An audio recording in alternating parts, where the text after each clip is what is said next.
तेजश्रीजी, आपलं मुलाखतीमध्ये मनापासून स्वागत. काय सांगाल, एक आव्हान तुमच्या समोर आता आहे आणि तुम्ही ह्या निवडणुकीच्या रिंगणात उभे राहिलेले आहात.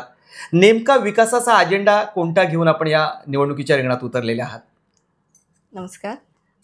मी तुम्हाला सांगू इच्छिते की आपलं अंबरनाथ शहर याला इतकं सांस्कृतिक वारसा आहे की इतकं प्राचीन काळचं शिवमंदिर आपल्याला लाभलं आहे. पण आपण बघतोय आत्तापर्यंत आपण अंबरनाथकर फक्त पाणी, गटार, पथदिवे असतील, म्हणजे अशा रस्ते असतील, अशा बेसिक ज्या मूलभूत गरजा आहेत त्यासाठीच आपण झगडतोय आत्तापर्यंत.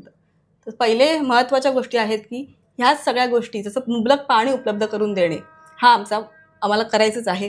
त्याचबरोबर ह्या पाण्याचा असं मी तुम्हाला सांगू इच्छिते की आता आपण बघतोय सगळीकडे, तर पाण्याची चोरी आणि पाण्याची गळती हे दोन महत्त्वाचे मुद्दे आहेत ज्याच्यामुळे पाणी अपुरं पडतंय. तर हे आपल्याला थांबवायचं आहे सगळ्यात पहिले. आणि रस्त्यांच्या बाबतीत असेल किंवा आरोग्याच्या बाबतीत असेल, शिक्षणाच्या बाबतीत असेल, सगळीकडे आपण बघतोय की फक्त भ्रष्टाचार.